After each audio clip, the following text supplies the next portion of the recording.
Mediterranean Fever. An excellent motion picture.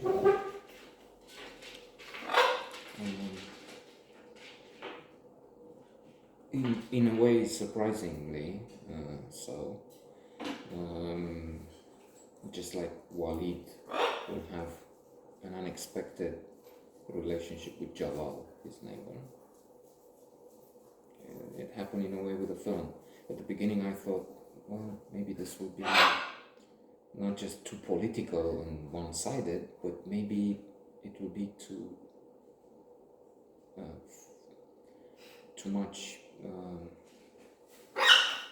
on the Palestinian side, if you will. I mean, it would say that the Israelis are monsters and things like that, which I cannot accept. I, in fact, had the chance to work with Israelis and Palestinians, more with the Israelis, so I'm biased, and I more or less embrace the Israeli side. I know that bad things they do on both sides, and sometimes atrocities, really. There it is. אני מדבר קצת עברית. So, Walid wants to be a writer. Walid is portrayed by Amer Klehel, if I have the name correctly, I'm not sure. And then we also have Jalal, the neighbor, and the actor is Ashraf Farah. And Ahmad Hadid is Ola. So he wants to be a writer. In the meantime, it is his wife that works. He's depressed. The son is also suffering from the Mediterranean fever, by the way, which is sort of a genetic.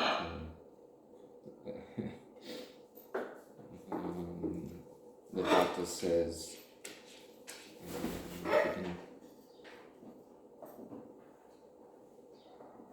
Where did I put this? I wrote a genetic disease.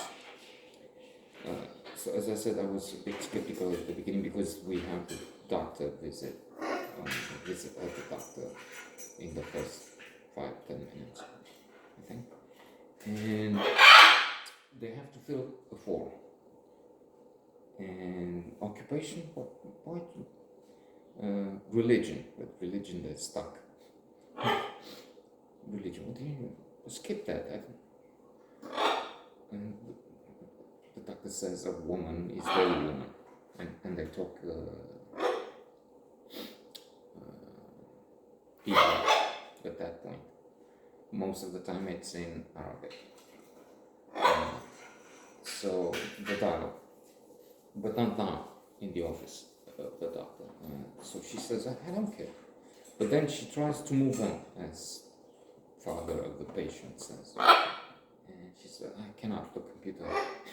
And then I remember, I don't know if you know Little Britain, wonderful series in my view. Sometimes over the top, but there it is. And one line which I think went out, I don't know if it became a classic, but I've seen it in The Economist, so it's well known in places at least. The computer says no. So the computer says no, and then our hero is upset, angry. What do you mean? Put what it says, put Palestinian. That's not a religion. It's my religion. So, okay, we had that moment which I thought was very good. Again, film, in my view, is wonderful. But then I was worried about, are we getting down this path and it will be a fight between the scores and it will be too much for this viewer to take. This tension, this situation, this background of the conflict is that, and, and we have the chance to be reminded in quite a few moments, but it's not what I first worried about, that it will be one-sided and a propaganda movie. It's not. It's the opposite of that. And it's again a film to watch, and so at one point, in another place, another time, they talk of a road. I think it's, in fact, he talks with Jalal once he moves in, so he has a new neighbor. This is Jalal. And when they meet near the house, they talk of the name of the road. And Jalal says a name, I forgot what. No, it's Ahmed Road. I'm just making this up. A different road. As in, don't take the name of the occupier, because we are in the occupied part of Palestine, in occupied territories, as much as I can tell you. So, to begin with, there's a conflict.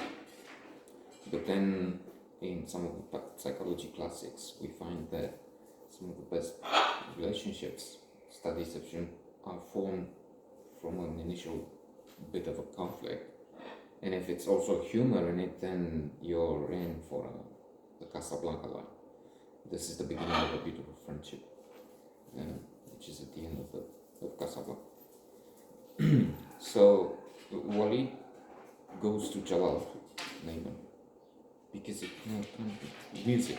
This one likes music, and loud music. So loud, in fact, he shouts from the balcony in the first place, because, hey, but the music is too loud, so loud he can shout as much as he can. Jalal will not hear. So there's that. Then they meet and they talk of this road. And Jalal has two dogs, Doberman something, or something in between. And that he tells them the story. This is also a comedy, by the way. And there's very good humor in my view. And so no, they're fine.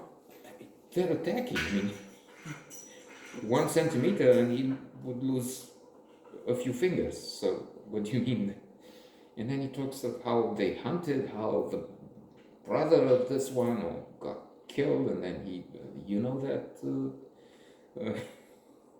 that film or that story. So in that story, which is, as far as we can tell, an obscure story, because by now there are two passers-by who are worried about what's happening and interfering. I mean, trying to do the right thing.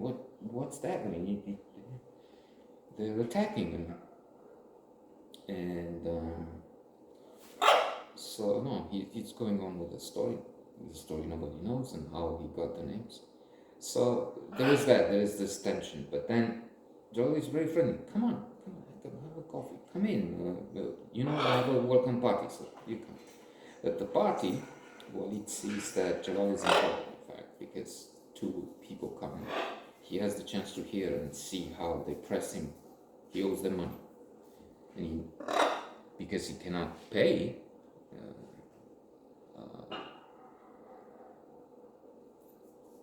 And we're talking of an important sum. He gives them the keys, pressed by these guys, because loan sharks. We know what they do.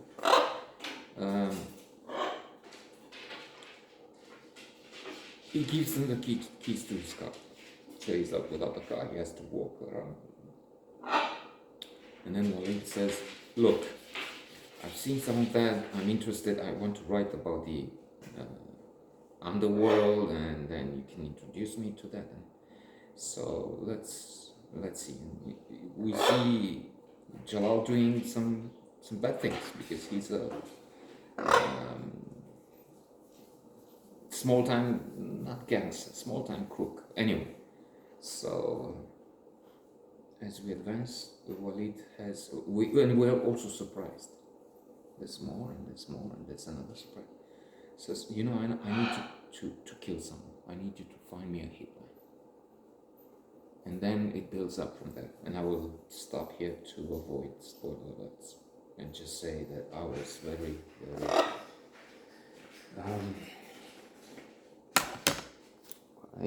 much impressed with this motion picture.